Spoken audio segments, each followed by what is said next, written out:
Hi, my name is Craig Montgomery. I'm the author of A Circle of Stars, which is a book that I self-published in June of last year. Coming up on the 1-year anniversary, I wanted to talk a little bit about my experience of self-publishing and share some of the things that I've learned over the last year. There is a plethora of information available to us on all of the platforms about where to publish and how to publish, the actual nitty-gritty details of those things. So I wanted to instead focus in on the things that I learned over the course of getting my book published and finding a readership that I found to be most helpful in developing my author platform. Which means I'm going to be talking about probably every author's most favorite topic, which is marketing. Start off explaining who I am and a little bit about how my first year of publishing has gone, so that way you can decide if I'm someone you even want to listen to talking about this. So, A Circle of Stars is my debut novel. It's the first novel I've ever published, but it's not the first book that I've ever written.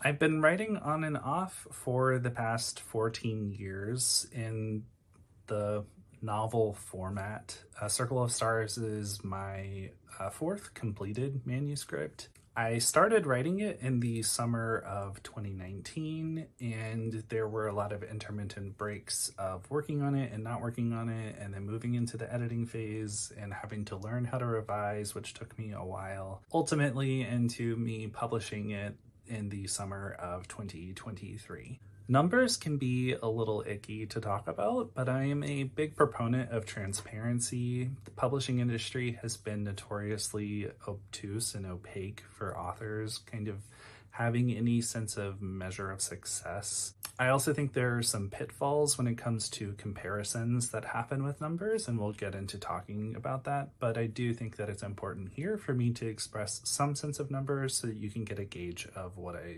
has happened with my book. So, combined ebook, paperback, and audiobook version of my novel, it has sold somewhere in the area of 2,600 copies over its first year, and it has earned out the complete investment of money that I have put into it.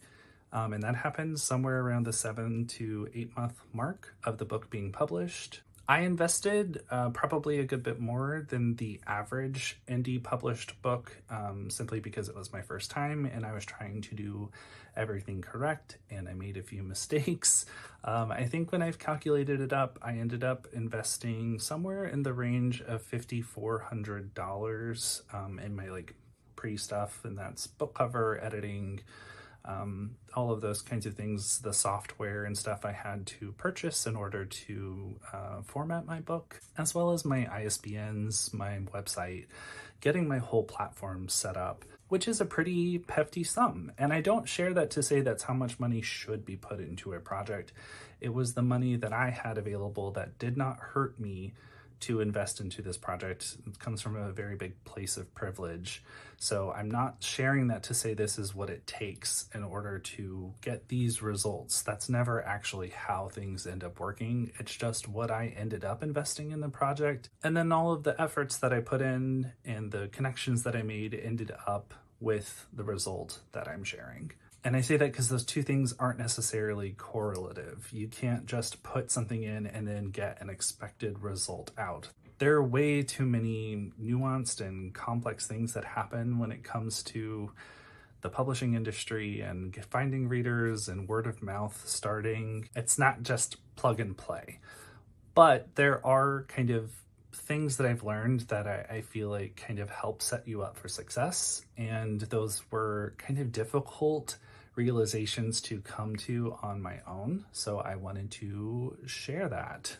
Okay, so let's talk about Craig's take on marketing.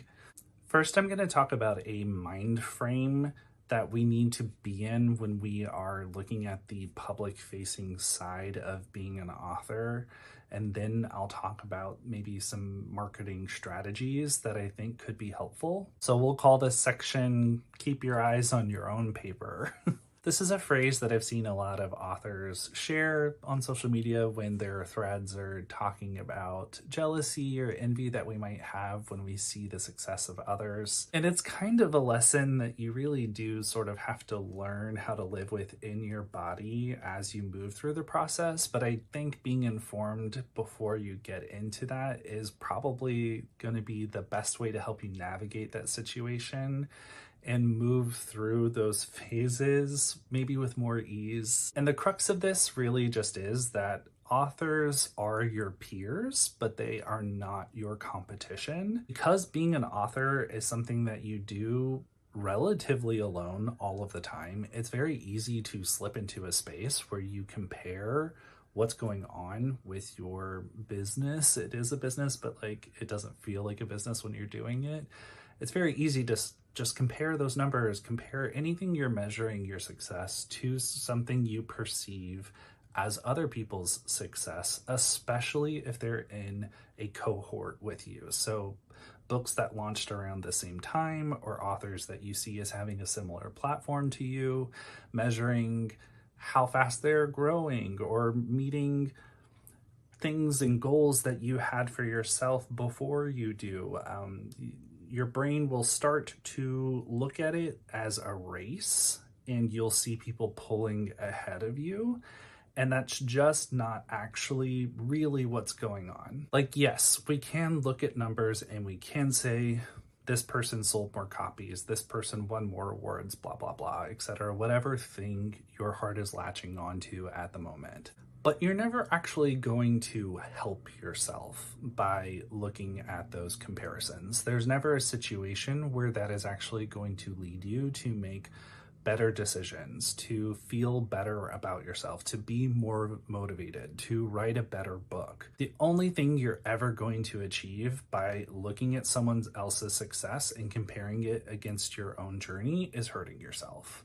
I guess possibly unless you're a person who is very driven by competition and looking at people that you see as doing better than you really drives you. I guess for that type of personality, it could be a useful tactic. I don't see a lot of that personality type in people who are writing and publishing books. We are generally more of a soft, artistic, introverted type who is much more prone to self-flagellation and beating ourselves up.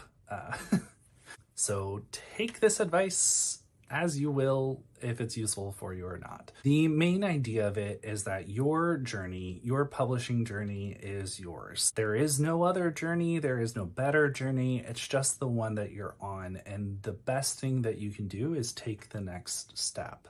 And the reason why I find that this is so important is getting yourself in a headspace that your goals are set on meeting some competitive angle or reaching some number. The more your focus is going to be on things that are completely out of your control. And that's kind of just a recipe for the entire thing to fall apart, for you to start hurting your mental health, for you to fall out of love with the art. And I think all of this will make more sense once I talk about the parts of like a marketing strategy that I think have been the most helpful. So for now, I'm just going to reiterate, keep your eyes on your own paper. If along the process you notice that jealousy starts showing up, recognize it for what it is.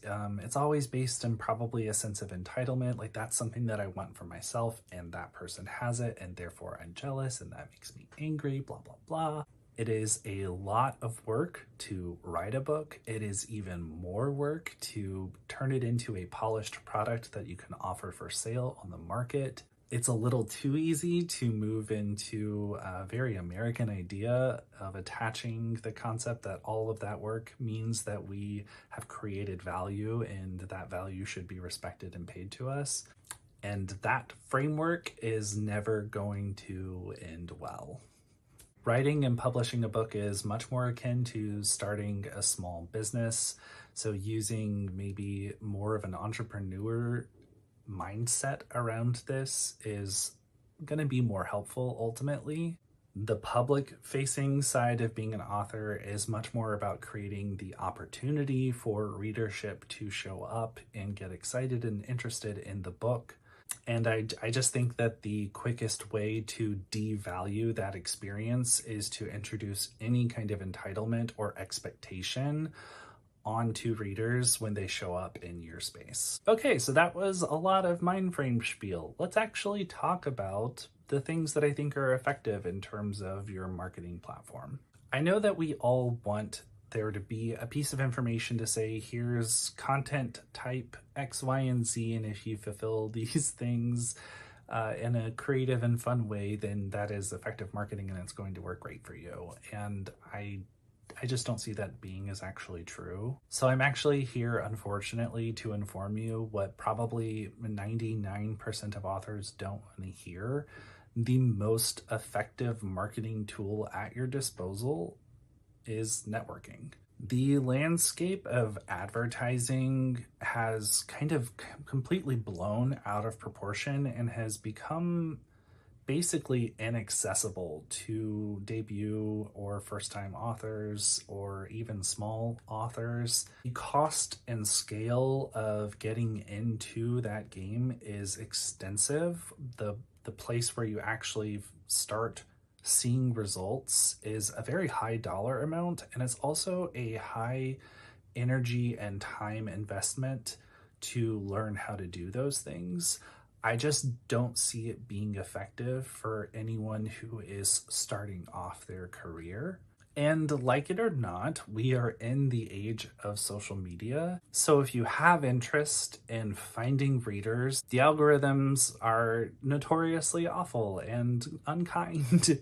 But social media has also made the lowest barrier of entry authors have ever had to find a readership. So finding the platforms that you are comfortable with and the type of content that fills your cup that you can be excited about is going to be the most important facet of trying to market your work. And that's because as a debut author, as a small author, as a self-published author, the single most important facet of a marketing campaign is word of mouth. Algorithms are out of our control and they change often. There's nothing we can do to make them work for us.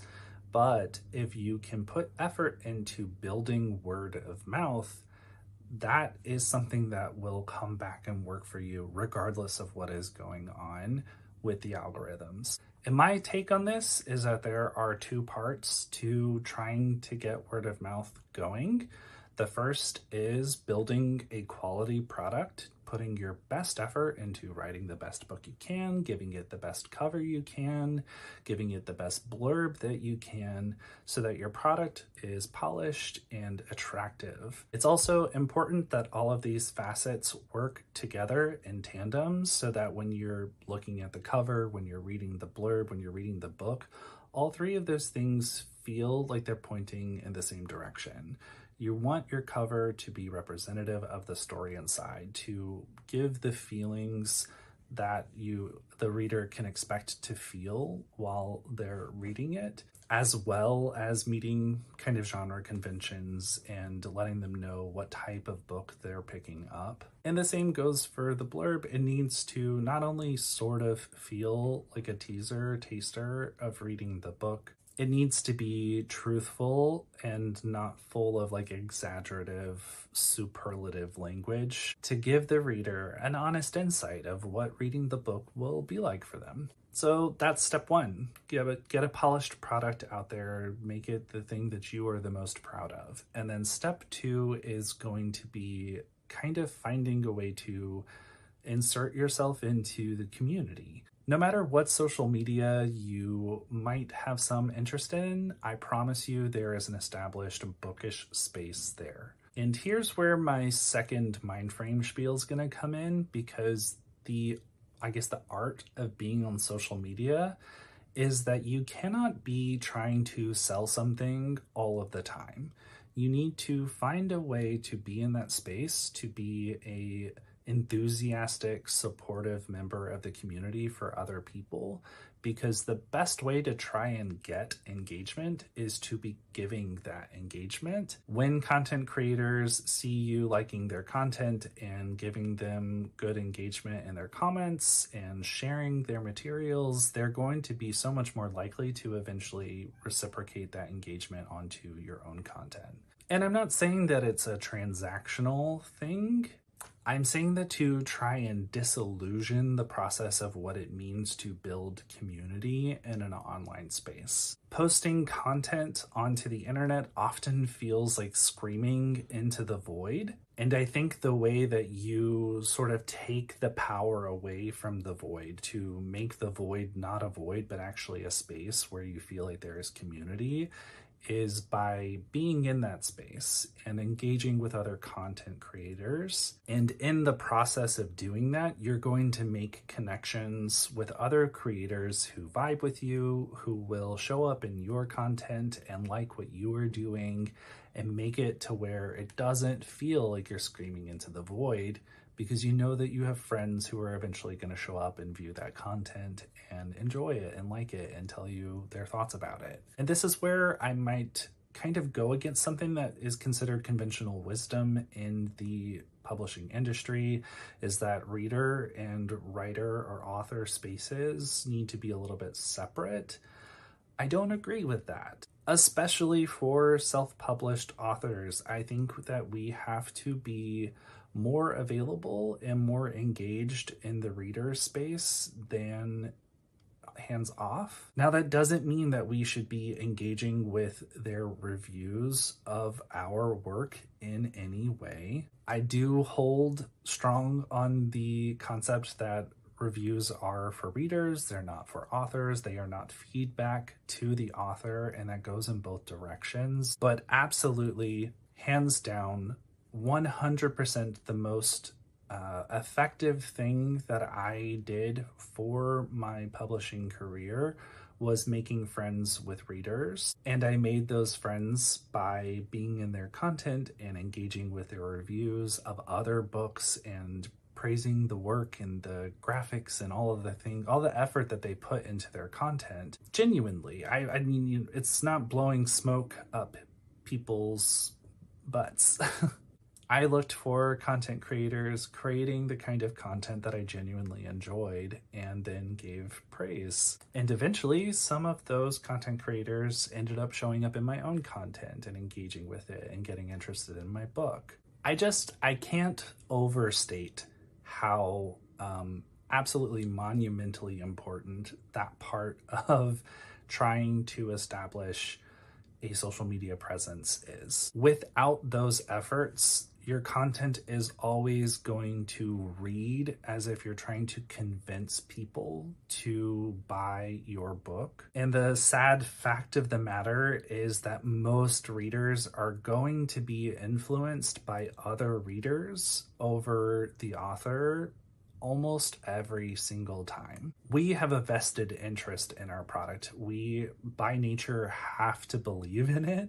So it makes our social proof less important to a potential buyer. But if a reader, especially a reader that another reader trusts and enjoys their reviews, is coming into the space and engaging with our content or making their own content about that book, it's going to make that message so much more powerful and impactful on potential other readers. Okay, so let's spend a little bit of time talking about content types. My focus here is that you're going to be best served finding the platform that is most comfortable for you.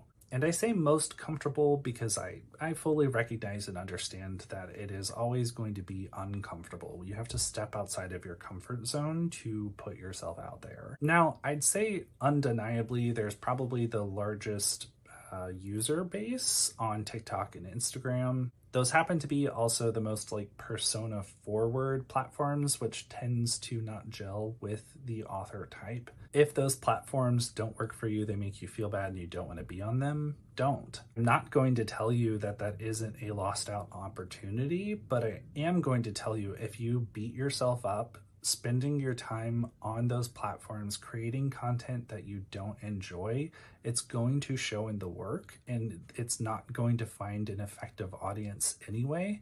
So it's just not worth wasting your energy there. That's kind of how I take my approach to Facebook groups. I know that there's a giant readership available in Facebook groups, but Facebook makes me feel like I'm dying inside. So I haven't explored that avenue at all. That's a huge lost opportunity, but I know that it's going to be a total waste of my energy to try and get involved in those spaces. Your goal here is to find the type of content that can at least be somewhat interesting for you to create. It needs to be fun or fill your cup in some way. Not all of the time. Content creation is never always going to be fun, but it can't be always an energy drain. If you don't like putting your face on camera, don't put your face on camera, because your discomfort with that process is going to read in the eventual content and make it less enjoyable for the viewer. If you don't like playing around in Canva, making graphics and images for Instagram, don't do it. If you don't like writing copy or coming up with quick, funny jokes to post on Twitter or Threads, don't do that. When it comes to the content creation portion of marketing, my only advice on that is that your excitement is going to be what excites other people. You've probably heard a lot of people talking about the authenticity angle, how there needs to be a feeling of authenticity when it comes to social media content. And for me, that comes down to you have to be authentically excited about it. And I don't mean that in the this has to be the best thing that happens. It just, you have to have interest, enough interest to be like, this is fun. I'm enjoying turning this trend on its head to angle in a way for my book, and that makes me laugh or giggle or get reinterested in my characters. Your kind of job when it comes to the content creation is finding the way to do that, to bring that excitement into the content. And you're just not going to be able to do that if you're forcing yourself to be on a platform that makes you feel deeply uncomfortable. And I guess my advice to try and find that would be to look at probably hashtags for indie authors or self-published authors on the different platforms and see if you can find content that sparks a bit of creative energy for you, and then riff on that content. And you can even reference back and say, I was so inspired by this post, I made this, and I had a ton of fun doing it. And there is a possible connection that you can make with another author who might end up introducing you to some readers. I just think that so much narrative energy has been put into trying to manipulate the algorithm or feed the algorithm. And I'm sure there's some truth to it, that the way that we behave in terms of us and the platform itself does have an effect on our reach. But at the end of the day, 100,000 views and 20,000 likes on a post isn't really going to matter if none of those people are part of your community, who will show up again in the next content that you create, that are excited to see you doing something. Gaming the algorithm doesn't actually get you anywhere except possibly viral every once in a while. Your efforts are going to be so much better served trying to build community small steps at a time with people who are actually excited to be in a space with you. And that is also going to make your time engaging in those spaces more enjoyable, because it is built on relationships, not on the gambling of trying to see big numbers. Okay, that leads me to my last little piece of advice, which is to lead with kindness. More than ever, the way that you conduct yourself, your behavior in the social arena is your author brand. The days of writing a book and then hiding in a little hole and being a social recluse and no one really knowing anything about you are gone.